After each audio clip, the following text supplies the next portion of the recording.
Hello, this is Russell from Tones of Evil. and you're listening to Capes and Lunatics Sidekicks podcast.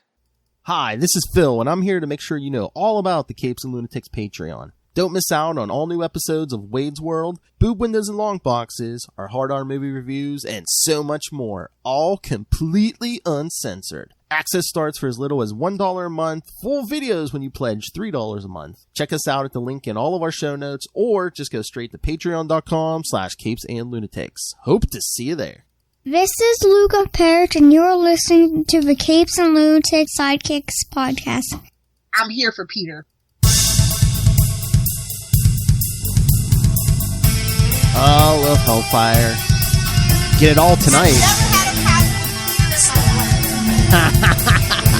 She wants that to be a drop in the worst way. Anyway, welcome back to the Ultimate Spider-Cast. I am Phil, and again, joining me as always, the biggest fan of Peter it is. Like I said, you're getting all your favorites tonight because you're getting Peter, you got, hey, in this miniseries, get an issue with Ben. You know you love Ben Reilly. And the X-Men. I was summoned by Chad. Wait, is Chad saying he summoned himself? Don't summon yourself, Chad. You'll go blind. Oh no, it's Russell! I figured. What, are they doing shifts now? Chad joined us on the Batman show. Now Russell's showing up for Spider-Man. Oh, okay. All right. Somebody's got to babysit us. Works for me. I know, we're losing our babysitters. Wild, like an animal. It's pretty bad when that's... That works for Wolverine. Oh, nice. It's pretty bad when that's your babysitter. All right, so... Yes, we're back for another X-Men episode of Spider-Cast, so... this time we're doing the X-Men and Spider-Man miniseries from 2009. What? Did you read the wrong one? No, of course not. Of course not. Sure. This isn't the one with Hobgoblin. My name's not Matt Kona. Oh, suck it, Kona. Suck it, Kona. Damn. No, this is not the one with Hobgoblin. That's the 90s, Russell. Yeah, no, this is from 2009. And not the 2014 one either, although that is the superior one. There, I said it, Phil. I'm sorry. Oh, Lord. You said superior. Don't do that. Even though he's away. He's on vacation. It's fine. So what? He's going to be on vacation tomorrow. And he's still going to join us for the Shang-Chi review on Capes and Lunatics episode 225. Well, that is his duty. He is in his free time. He does not have to babysit us, although we appreciate anybody who likes to come and babysit us. I'm that kind of freak. That's right, Charlie Esser. It is your duty. All right, so... let's jump into this 4-issue miniseries, X-Men and Spider-Man. Again, it'll jump around between different time periods, but the first one, X-Men and Spider-Man #1 from January 2009, The Strangest Teens of All. Yeah, definitely. The way Professor X... Hey-o. Christos Gage, writer. Mario Alberti, artist. Jared K. Fletcher, letterer. Thomas Brenman, assistant editor, Stephen Wacker, editor, and Joe Quesada, editor-in-chief. Yeah. One more day. I mean, love the man, but not all the time. One more day. Yeah, I know. Like I said, not all the time. All right, so here we go. Craven. Oh, you know it's going to be a fun time when Craven shows up. Craven incorrectly brands Spider-Man a mutant on national television and announces his intention to bring him to justice. Worrying what danger this label might put Spider-Man in, the X-Men decide to track him down and offer him membership in their team. I don't know, man. You better bring your paycheck. Like I said, 2014 is superior. Yes, Russell, I know. We're going to talk Cobra Commander, counting down the days to Cobra. Enjoy your blue snake, people. What? Spider-Man, meanwhile, brushes off this declaration and vows to enjoy his night. After changing into his civilian identity of Peter Parker, he meets up with his friends, Gwen Stacy, yes, this is back in the day, Gwen Stacy, Mary Jane Watson, Flash Thompson, Flash! And what are you doing here? And Harry Kindred Osborn at a local coffee shop. You shut your filthy mouth. I reject that Retcon. I reject it. I was going to say one of these names on this list is Kindred, so we'll see. It's Mary Jane. Plot twist. Oh! She's a redhead. She has no soul. Put it together, people. What if the Mary Jane who was married to has been stuck in hell She's this a time? scroll.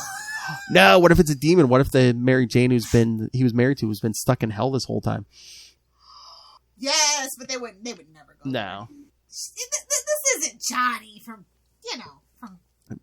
Fantastic Four. Mary Jane, I'm sorry you've been stuck in hell for years. That's okay, Tiger. I lived in Florida for a while. It's about the same. Exactly. She's used to it. Hey-oh. We've met her family. And Anna's Mephisto, confirmed. You know what? I never did like that lady.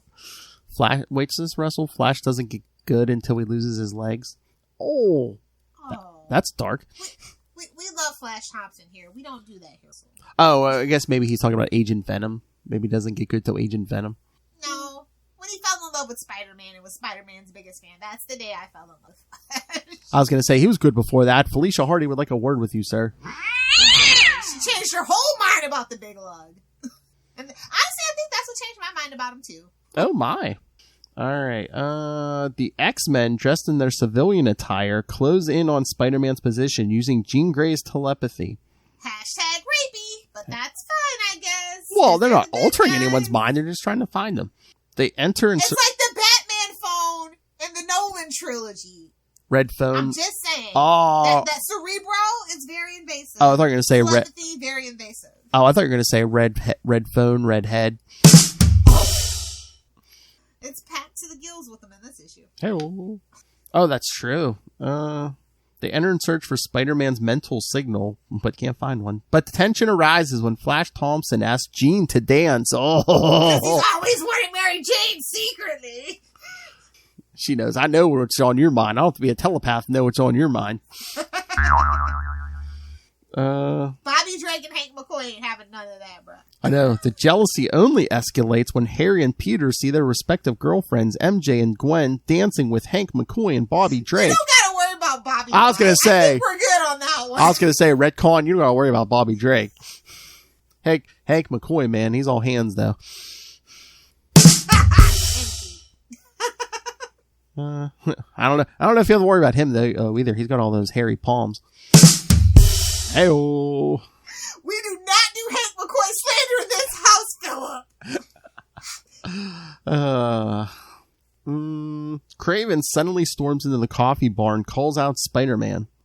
While Peter discreetly changes into his costume in the bathroom, the X-Men rip off their civilian clothes and engage Kraven, as well as his accomplice, the Blob. Well, you're going to summon Charlie now. Oh!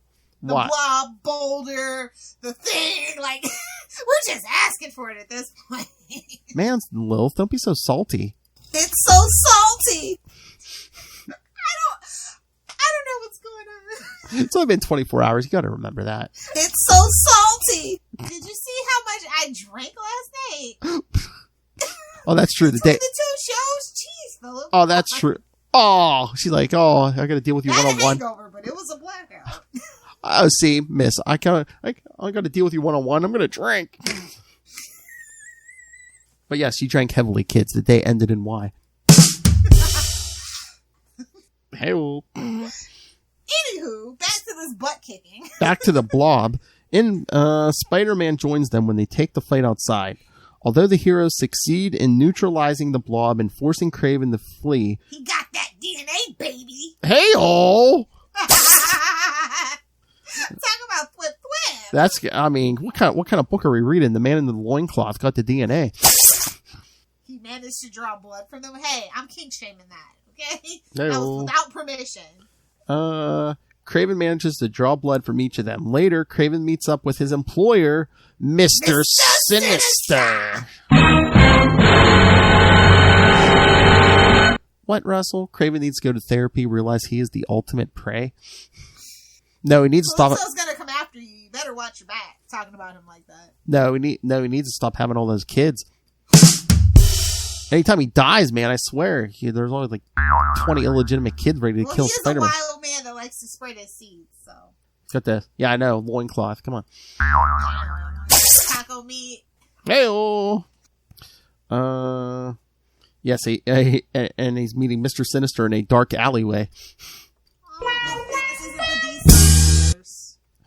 Where that alley be? What alley that be? Bang, bang. Yes, he meets Mr. Sinister in a dark alleyway and hands over 5 vials of the X-Men's DNA as per their deal. Give me the money. Oh, that's true.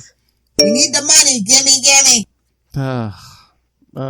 So, Lilith, what did you think? Not in the face. This was very jarring, honestly. It's one thing to see like Spider-Man with like Wolverine or just one of them, like the whole team. It's a little bit of overkill, and this feels like a complete and utter cash grab. I mean, we even have the whole Spidey gang there too. Really? I know, and it's that OG team. In a dance club? Like, how 2009 can you get? And it's that OG team, man. It's a lot of weight on. It's supposed to be like retconned back into like issue like 66 or something like that. Something like that, yeah. I mean, there's so much weight on white crime in this issue. There's so much taco meat and red hair. I don't know. Hey, it was the 60s. Lilith, it was the 60s, man. Apparently. But no, I mean, I like the art. It's an okay story. I mean, we get the confrontation. We get a little bit of a fight. Usually we don't get the fight till the second issue, so they're trying to move things along, and I can respect that. Well, again, and two, since every issue jumps like time frames, yeah, you kind of somewhat wrap it up each issue. Yeah, so I do like that framing device of jumping around in time. Yeah. All right, so we get to issue 2. Let's do it. X-Men. There's no notes you want to talk about or anything? What? I think you summed it up nice. I mean, it's just okay. Yeah, that original team. Just, I love how we have to like include Mary Jane and Gwen and Harry and Flash. Of course, Flash is the one goes for the other redhead. I do want to shout out Jean for doing our one favor though. Although I don't think it comes until a little bit later, where she uses Cerebro to basically say he's not a mutant and he's not a menace. So suck it, JJ. Oh. Which I was like, oh, wouldn't that be cool if No Way Home, that's how it ended, and that's how they introduced the X-Men? Like, there's so many possibilities! Because he's on trial for killing Mysterio! Like, wouldn't that be perfect? Can you imagine if we get, like, Matt Murdock, we get the X-Men? Oh, and then the Fantastic Four for good measure. You get your favorite person, and you get your favorite team! Thing throws him out to say, General Motors, pal. Okay, yeah, that's all I wanted to bring up. Okay, let's move on to the next issue. Okay, so yes, X-Men and Spider-Man number 2 from February 2009. Last Hunts. Again? It's always the last hunt! Hello. I don't trust Craven anymore. I don't think he knows what the word last means. So yeah, by the same team, and and Hunt, kid. So yes, takes place around the time of Craven's Last Hunt. So we're jumping ahead. To be fair, it's plural. Yes. Oh yeah, Mutant Massacre and Craven's Last Hunt. Yeah. So we've jumped ahead about 20 years. What is this Spider-Man life story? We completely skipped the 70s, kids. Well, there's some weird stuff going on. One of my arch enemy almost married my aunt. I mean, that's happened like twice. And I pinned the other one to the wall. What? What? Vulture, Doc Ock. A lot of fingers have been in Aunt May's pie, is all I'm saying. Whoa! Whoa! What? I was only talking about apple pie, Phil. The one that she cools on the windowsill. It's so salty. So dusty. I'm talking about the pie. I don't know what you're talking about. Hey, some women pay good money for that in Florida. What? Talk about your cobwebs. What? Talk about your cobwebs, spiderwebs. Oh, okay. Although Marissa's home, I don't think she has cobwebs on it. I'm just saying. Oh man, jeez. Well, happy. Why do you think they call him Happy? All right, so issue 2, Spider-Man, having recently been left for dead by Craven, remember Buried Alive, kids, approaches the X-Men with files he commandeered from the deceased Hunter's estate that concern Craven's first encounter with the X-Men. The X-Men are less than receptive, Still dealing with the aftermath of the mutant massacre, they nearly dismiss Spider-Man's discovery until they learn the same man, Mr. Sinister, might be behind both events. What? Exactly. I like how basically it goes. They go from X-Men to X Factor. I'm just saying. This is like a lot that they jumped in between because it's like Dazzler's there, so that means they're like up into the 200s. Oh yeah, this is Mutant Massacre. So this is around the 210, 212 issue range. Yeah. And since Dazzler's there, that means like what doesn't that narrow it down to? Like 214, between 214 and 215, I think. Something, yeah. Yeah, before they go back to the island with all the injured. Yeah, and right before, right before we get. And then he's wearing the black suit, so Secret Wars is happening. Like a lot. Oh yeah, Kraven's Last Hunt was 290 something. Yeah, so. Yeah, so it's like, holy crap, we missed a lot here, buddy. I know, man. We really skipped it. Like I said, really skipped the 70s. You know, skipped the first Clone Saga, Dark Phoenix, all of it. And also, like, how rude of Spider-Man to talk about Storm's hair. I like Storm's mohawk. Although Wolverine's mutton chops, never been a fan of. And Rogue's multicolored mullet is iconic. And you can suck it if you don't like it. Alright? It's iconic. She made a choice, and she's stuck with it. I mean, leave Spider-Man alone. He's just been buried alive for 2 weeks. Suck it! Spiders can live that long without hair. It'll be alright. He's a Spider-Man. Yeah, he does everything that a spider can, so it'll be fine. Like Sheldon Cooper says, you can't do everything a spider can. He can't crawl in your ear and die. Well, if he remembers that he's a scientist, he can shrink himself down and do that if he wanted. Bazinga! Exactly. Bazinga, indeed. Oh my god. You know, get some unstable molecules, get some shoddy stuff from Dr. Doom. Oh, yeah. Pym particles. I could sprinkle some Pym particles on it to make it bigger. Particles. What? Nobody wants those dusty old Pym particles. Oh my. I mean, maybe now we want Pym particles now that, you know, a certain person's playing Ant-Man. Oh. I feel so bad for Paul Rudd's son who looks older than his... I'm starting to think that he's Paul Rudd's dad. I don't know what's going on here. Dip him in that Lazarus pit. I don't know what's going on. He's got some penicillin tea in the will to live, let me tell you. I don't know what's going on. Okay, we can do issue 3. I don't appreciate him talking about the bad hairdos. I was just like, sir, you've looked the same for 80 years. Shut up. I know. I think it was more a plot device. It's just like, oh, look how much time has passed. Meanwhile, it's like Storm's mohawk is iconic. Meanwhile, it's like there's completely different members here. I think we know time has passed. Dazzler, baby, Dazzler. Dazzler in and of herself is a very large indicator. Well, I mean, even that first issue is before Wolverine and Storm's time. It's like, yeah, we know things are different. Like I said, the old team's now basically X Factor. Exactly. They head to a location listed in the file and discover a secret access hatch to the Morlock tunnels. Oh, remember when Storm became the leader of the... Never mind. Know your Storm history. That's right. And they actually did a really cool, the 90s cartoon did a really cool episode, although they didn't do that technical story. We did meet the Morlocks, and that was a really good story. Oh, yeah. They had lots of good stuff. They even did Spider-Man meeting the X-Men like twice. Although it's when he became the Man Spider. We don't talk about that. We don't talk about that episode. That was traumatic. The 90s. Inside of which they encounter the Marauders. A battle. Yeah, baby! Not that Marauders. I know. A battle ensues, but this time with the help of Spider-Man, the X-Men maintain the upper hand, eventually forcing the Marauders to commit a desperate gambit that sends the X-Men tumbling into one of Sinister's top secret labs. There, the convenient plot points is convenient. They went right through that convenient plot point hatch. That's right. What is this, Lost? There, the X-Men discover botched clones of the 5 original X-Men and finally understand. Spider-Man's like, I can relate. Luckily, my clone died and will never return. Oh, honey. See next issue. Oh, Oh, that was great. And finally understand the true purpose of Mr. Sinister's interest in mutants.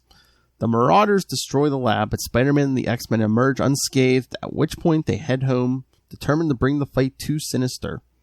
Meanwhile, Mr. Sinister visits the grave of the recently deceased Kraven and tells the corpse he can relax, knowing his legacy is safe in Sinister's hands.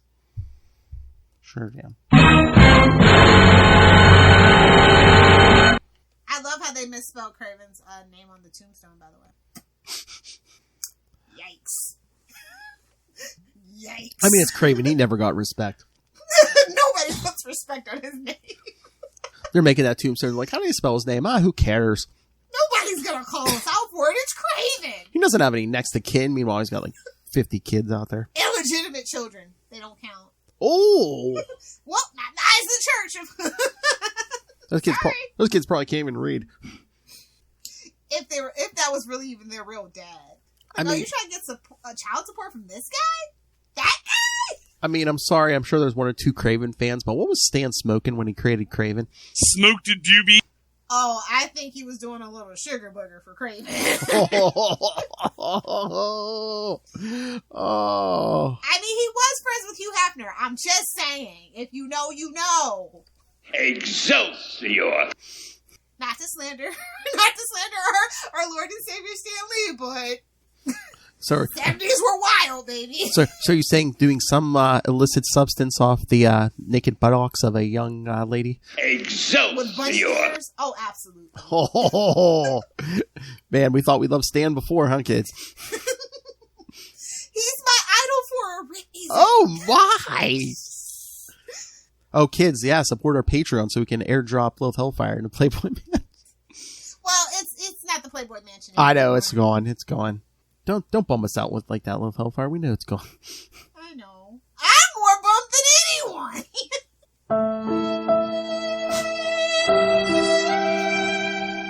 If I could just do the Jensen Echoes and get the one perfect tear.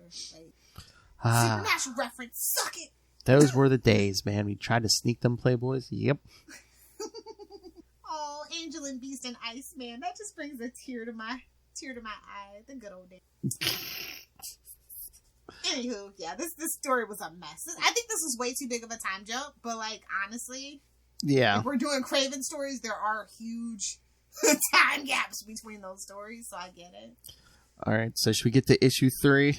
Yeah, let's do it. All right, X-Men and Spider-Man number 3, March 2009.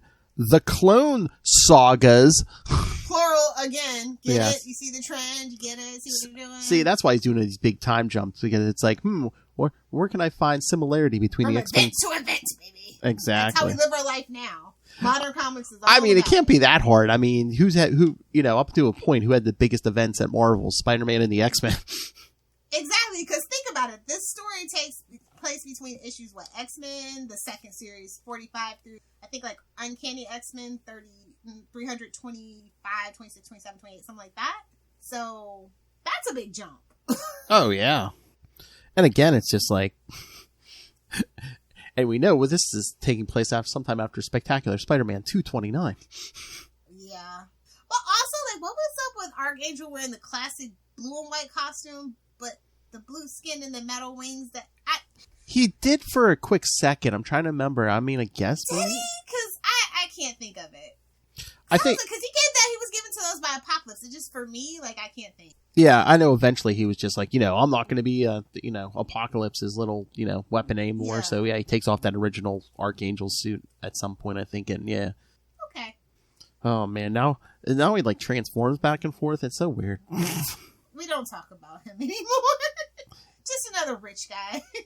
Check out X-Corp. Check out the X-Corp book, kids. Please don't. Him and Monet. Well, And a certain someone's favorite character, one of their favorite characters, Madrox the Multiple Man. What the F? Charlie? No, Ray. Ray? Sounds like a plan, Jan. Ray. He loves the Multiple Man. He loves Hercules. I bet he does. Oh, Out of the pouch. Boing. what? I kid because I love. I mean, come on, Lilith. I mean, you doubt it? I mean, the man who says Sausage. Oh forgot about the Spider-Man villain Slide. I was just like, really? Oh, I know. Well, We everyone threw did. him in here? I mean, at the point, this This is miniseries. a crock pot of mess. I'm sorry. If you weren't going to say it, I'm going to say it. At this point in the 90s, I think Slide may have shown up once or twice. That's why I was just like, really? Might as well call the Vulture at that point. Well, I mean, at least the Vulture has history. Slide is just like, Random cannon fodder. Exactly. Oh my lord, I love this. If you look at the full summary, it says a few years ago, somewhere under New Jersey. Might as well put it in a toxic waste dump. Is there any redeeming qualities to New Jersey? We're doing me now? Yeah, Charlie lives there. Well, more specifically, Tristan Esser lives there. True. I do it for free. All right, so yeah, somewhere under New Jersey. Mr. Sinister flees after the X-Men attack him in one of his secret laboratories, leaving. Oh man, that man's got so much freaking money for all those secret laboratories. So jealous. I mean, he's pretty much. How old is he? I mean, yeah, he better be $1 billion? socking away that money. Well, didn't Gambit run into him in the 19th century? I remember that. Yeah, he's at least $1 billion. Exactly. Leaving them free to investigate his notes. Should be fake notes. They discover a reference to a Spider-Man clone. What? And approach him about it. At which point he freely admits the Spider-Man they knew, Peter Parker, is actually a clone. Blasphemy! While he, Ben Reilly, is the original. Blasphemy! Sure. I mean, I wanted it to be true, but it was a waste of time because it wasn't. And that's what pisses me off about the Clone Saga. I'll say it again and again. Well, they wanted so bad. Have the balls to do it, They wanted. or you've wasted our time. They wanted so bad to get rid of that marriage to certain people at Marvel, but it's like they didn't want him to get divorced. I guess they didn't want to kill her off, so it's like, oh hey, we'll make him the clone. But then I don't think they thought it completely through. So because it's like we've spent our life with our whole lives with a clone. Yeah, since 150, yeah, and it's like it's around issue 400 now. It's like most people read, and the whole time I've read it's like, but then too they never thought it through where it's like, okay, so Peter and Mary Jane are going to leave, but Peter's going to keep the name, so it's like every issue opens up. Oh, I call myself Ben Reilly, but I'm Ben Reilly, the fastest spider alive. And exactly, and it's like you can't just slide back into Peter Parker's life because everyone would be like, oh, hey, where's Mary Jane? She fell off a bridge. Oh, you know that happens a lot around here, right? So it's like they really didn't fully think it through. To like, well, okay, well, how do we make Ben the original? And this is why you need a quality editor to ask you the tough questions and make you think it through. They were balls to the wall, just full of shenanigans. And sales wise, I mean, the thing was selling, I guess, like crazy. So until it didn't. Yeah, the sales department. Well, because the sales department kept saying, keep going. Because I think originally it was only supposed to be 3 months or something. But it ended up being 2 years. Yeah, because the sales team kept saying, keep going. And at that point, that's when you need strong editorial management. Because kids, what was keeping Marvel alive in the 90s? Clone Saga. Spider-Man and X-Men and them selling off the rights. I was going to say Clone Saga and Age of Apocalypse. Speaking of which, I love how Scott laments about, I wish Sinister didn't mess with the Summer Boys in the Jean Grey line. Me too, buddy. Me too. I wish you would have stayed married to Madeline, because quite honestly, you are not good enough for my Jean. There, I said it. I don't care. Y'all can fight me. Burn. They're not a good couple. They're not even a good throuple. Oh. Burn. Sorry, I digress. Go ahead. Carry on. I mean, who's good enough for her? If it's not Cyclops, if it's not Wolverine, who is it? Namor, obviously. Oh! I said... She could be the queen of Atlantis. She deserves to be a queen. What do you think? Even the Phoenix Force recognize that. I'm just saying. Is Namor supposed to have a harem? Just like Sue Storm, her... I mean, the story writes itself as far as I'm concerned. Man, you really working that Speedo, Lil Hellfire. Maritime law, baby. Anything goes. Oh, you're saying he's salvaging that booty? Oh, man. We've had team-ups with Spider-Man and Namor. Oh, Lil Hellfire, I'm going to get you a Namor month. Namor November? Sometime next year. I don't know, man. I can't really replace Hobble Gobble Gobble, though. I sometime next year I will give you a Namor month. I promise. Summertime for the Speedo. Oh, there you go. Maybe after our Summer of the Speedo. Maybe after our. Are we still doing summer of '69? Oh, yeah. I was thinking. I'm not in a hurry to do Namor stories. It's fine. I was thinking maybe June next year. As many 69s as we can. All right, yeah, but I'll get you Namor at some point. Nice. All right. So yes, X-Men reading the notes. Ben Reilly shows up, so he's the original. Moving on, Spider-Man discovers a reference to the supervillain Carnage in the file because it's the 90s. And the group proceeds to his holding location immediately. How can you take a guy named Cletus seriously? Oh, once there, they find Mr. Sinister brokering a deal with the homicidal menace and attacks an attack. Sinister overpowers them and prepares to finish them. Finish him! Nice. When he gets a glimpse into Spider-Man's tortured psyche and flees after sharing some ominous words with Spider-Man.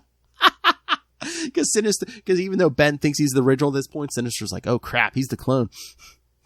Don't want that. He looked at the Ben Reilly's head and says, I don't want no parts of that. That's how we know he's the real Spider. Supposed to be the real Spider-Man. Just saying. After the X-Men lock Carnage away, Spider-Man begins to wonder if he might actually be a clone. It don't say. Meanwhile,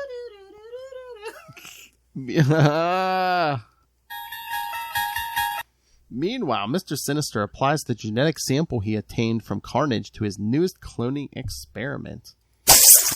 Like, could you imagine that being your special freaking interest? Like, Mr. Sinister has ADHD.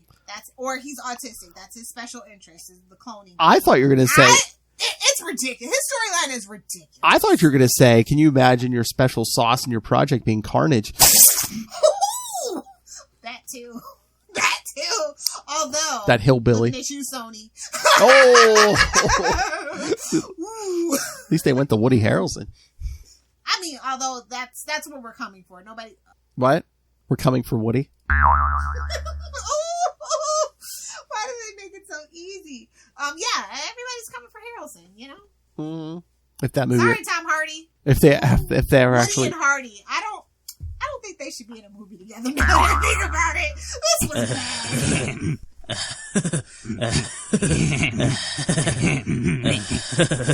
It was nice to see Iceman, though. And it's like, this means that, I think, because that reminds me of the road trip that him and Rogue took. That was actually pretty good. Oh, yeah. I like those two as friends. But I think we kind of did an episode early on Comic Capers about Maximum Carnage. I was going to say we should read. There's plenty more Carnage stories where that came from. I was going to say maybe we should just revisit Maximum Carnage, do a couple episodes here just to mock it. Just to mock it. When is that movie coming out? What? Venom 2? Yeah. Venom 2, Let There Be Cash Grab. Hold on, let me see. Oh my god, yes. I need that on a t-shirt, fella. I would wear that to the movie theater. Well, right now it's scheduled for October 15th. Okay, so we haven't moved it? As of right now, yeah. Are we all wait? I mean, Shang-Chi is doing fine. Well, I just saw something today. I guess they're saying that, I guess Disney has like 2 or 3 weeks to decide what they're going to do with Eternals, which is the first week in November, whether they're going to do, just theatrical or if they're going to... I mean, they could do Thanksgiving weekend. That would make Well, no, I don't think that Disney's not talking about moving Eternals. It's like, are they just going to do straight theatrical or are they going to do the Disney Plus thing too? Like they did with Black Widow. That's where they made all their money, but then that's where they got in trouble. Yeah, that's probably the thing. They're probably afraid of the legal stuff, but it's like, yeah, but COVID's still out there. Nobody's going to renegotiate that fast on a contract. Everybody's going to drag their feet about that. Oh yeah, if they know there's money involved, yeah. But then meanwhile, like we said, down in Australia, Ray's in lockdown. He can't see Shang-Chi right now. Isn't Canada in technical lockdown too? Like I don't know, maybe.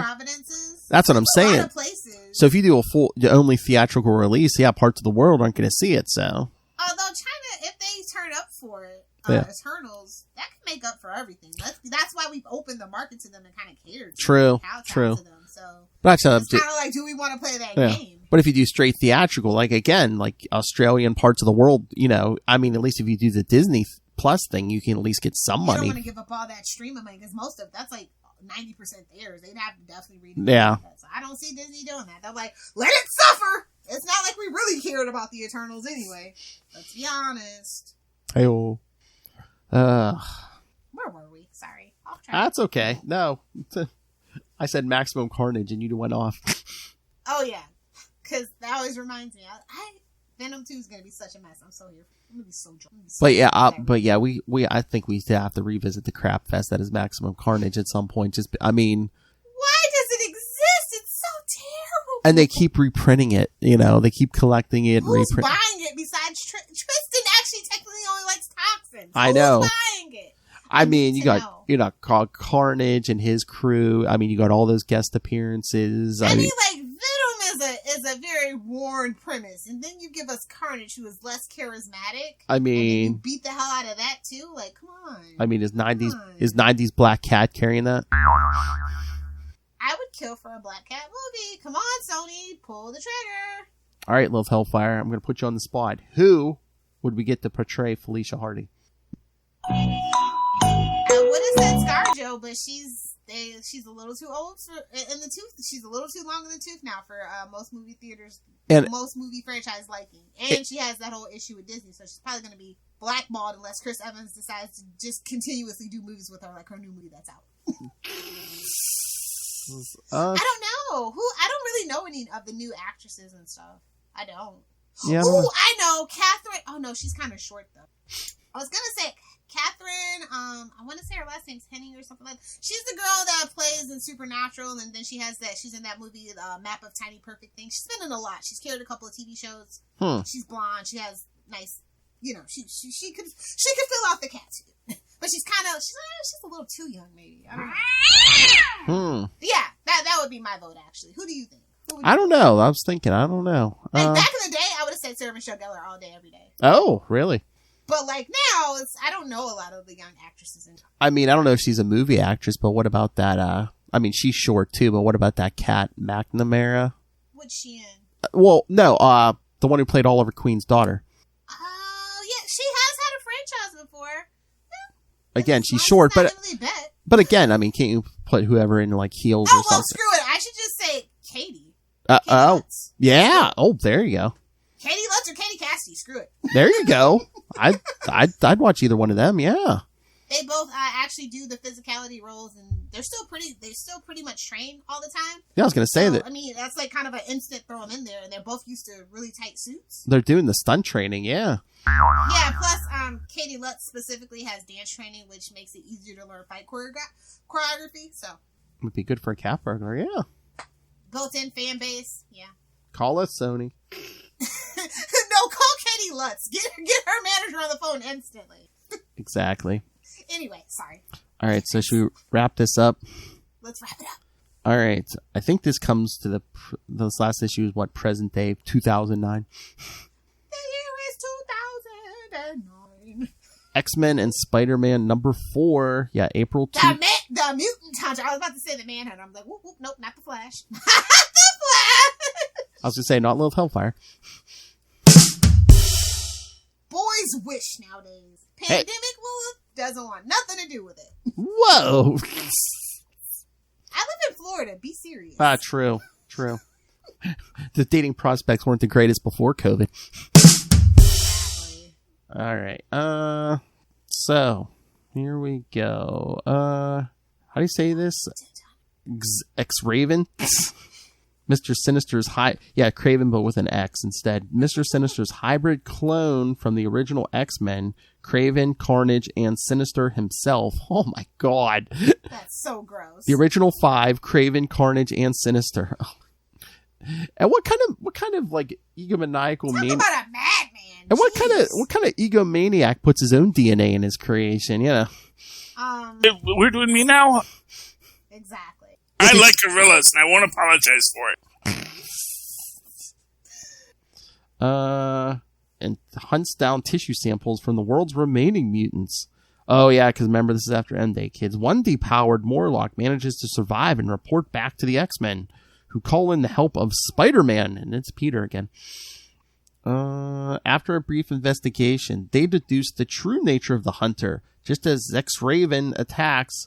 Although Spider-Man, Wolverine, Kitty Pryde, Colossus, Nightcrawler, and Cyclops all fight valiantly, X-Raven easily outmatches them using the powers of the original X-Men. He manages to collect DNA samples from each of the undocumented mutants before Cyclops, who recalls how Spider-Man once repelled Sinister, shocks him into retreating by granting him a mental glimpse of the atrocities regularly committed by the clone's master.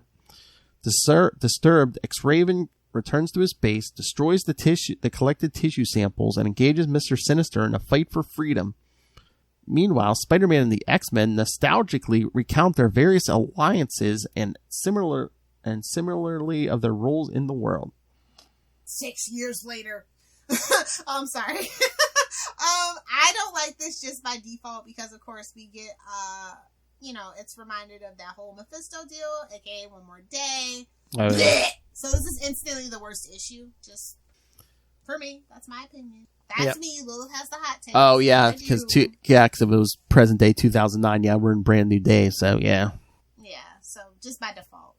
What about I feel like it was tied up too neatly. I mean, you had to, but yeah, I was a little bored by the end. This issue was kind of boring. It was more like it just pat itself on the back. More about the event than like the actual story. It's like, oh look, they've interacted so much over the years, and we had to have that.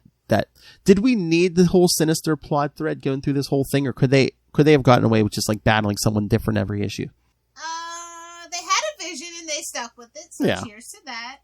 I mean, they could have fought Craven every time for all I care. Like without Mr. Sinister. Mr. Sinister is so bland, so boring. It's like the worst X. Like we should have had the Shi'ar for goodness' sake. Well, I was going to say, I would even settle for like Dark Phoenix Force or something.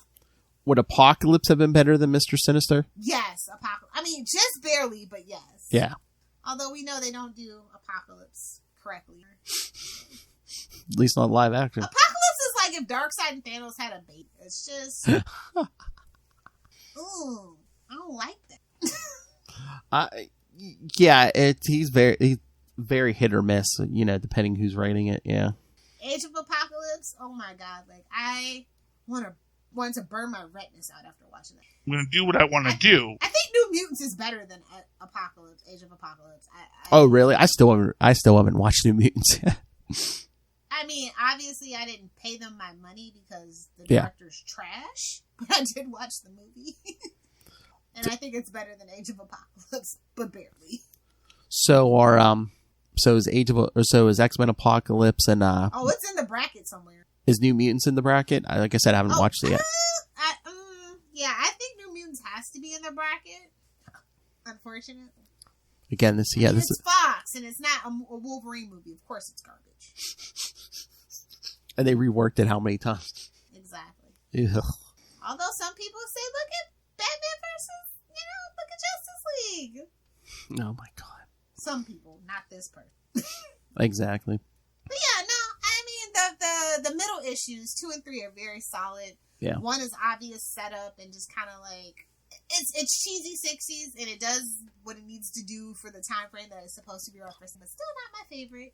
And the last one is just very, very procedural.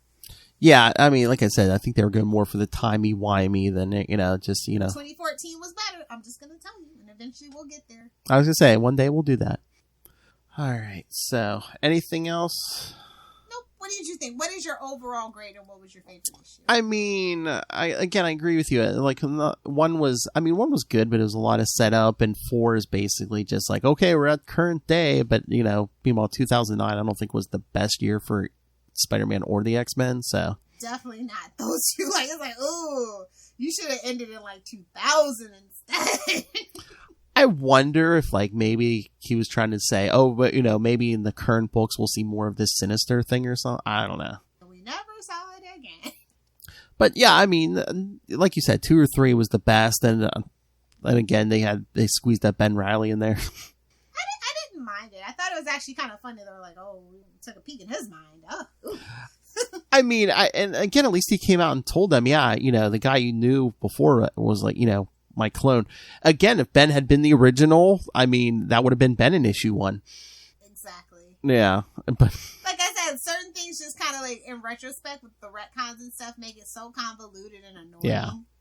But if you just take that out, it's still a solid story. So I try to not let my judgment color things like that. Yeah. Because that wasn't the writer's intentions. That totally was sales and editorial not putting their foot down and saying enough's enough. And again, I mean, I guess it's just, I mean, it's probably easier, but I'm glad, Ben just came out and said, oh yeah, you know, that guy was a clone, I'm the original. Because like back during the actual Clone Saga, I think towards the beginning when Ben took over as Spider-Man, the Human Torch is like, who are you? And Ben's like, shut up, I'm not going to tell you anything. It's like, that's not the Peter I know and love. We're bros. Thank you, Lil, for that drop. That's not the Peter I know and love. The drops just write themselves. I'm just going to have a whole page of you saying Peter drops. Feel free to sprinkle them throughout. Sprinkle that, Peter. All right, kids, so Homework? That's right. Next week, you'll hear me and Ray and hopefully Matt Kona talking... Scarlet Pips! Speaking of Ben Reilly, yes, talking Web of Scarlet Spider #1, Amazing Scarlet Spider #1, Scarlet Spider #1, and Spectacular Scarlet Spider #1.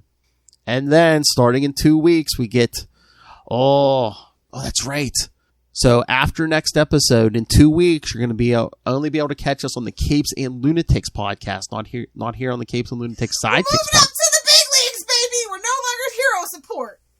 No, again, catch the big announcement on Capes and Lunatics episode 225 along with our Shang-Chi review. But yes, Capes and Lunatics Sidekicks will be mostly DC going forward, and Capes and Lunatics will be mostly Marvel going forward.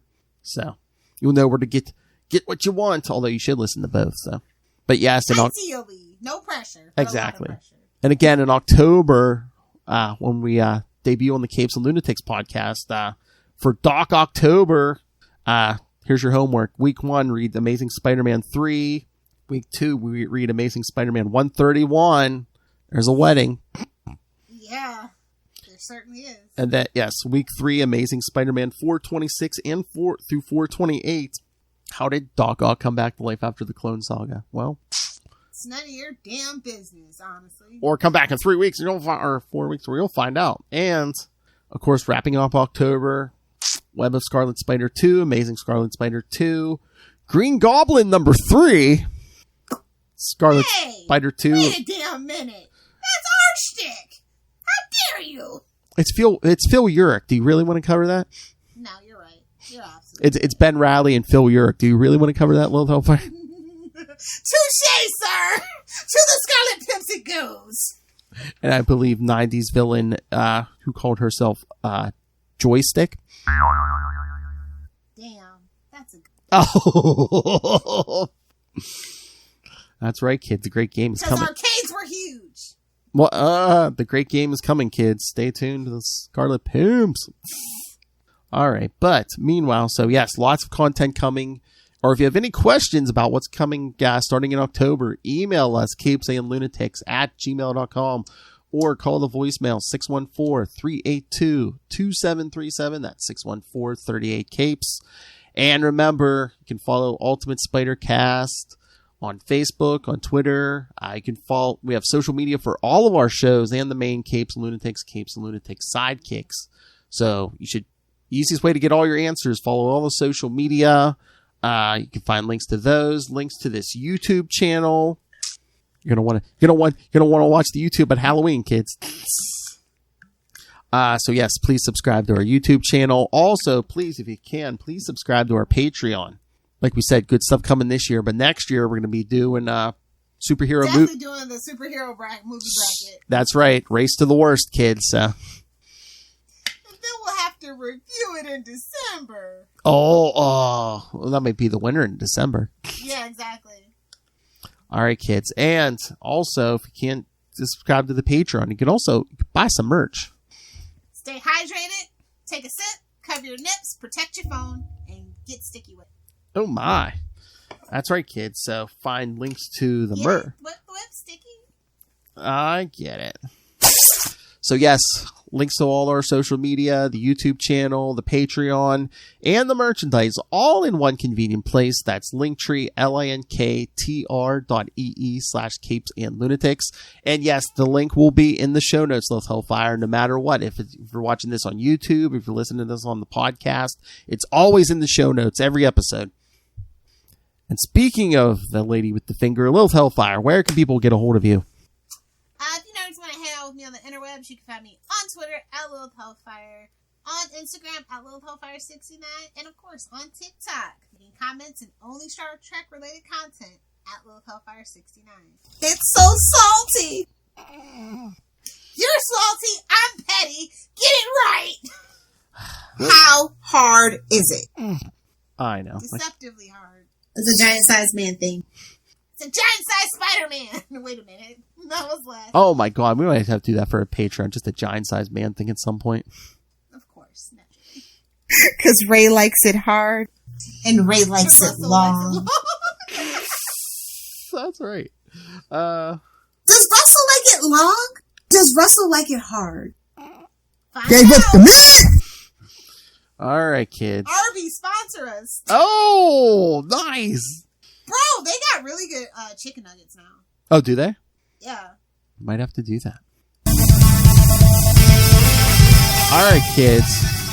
Threw everything at you this week. Again, come back in 1 week. The Scarlet Pimp's ride again. More 90s goodness. And then in 2 weeks, again, Capes and Lunatics podcast. We do the big switch over for Doc October. But until then, swing on back. Twit. Hey there, everyone. I'd like to tell you about the YouTube channel I Am Your Target Demographic. If you're a fan of comics, we have plenty that you'll enjoy over there, including a series called Heroes Like Us that explores comic characters of all sorts of different identities. And we even have a series that defines words that are used in nerd culture that you may not know what they mean. So you can check us out by heading to YouTube and searching I Am Your Target Demographic, or look up IAYTD on any social media outlet.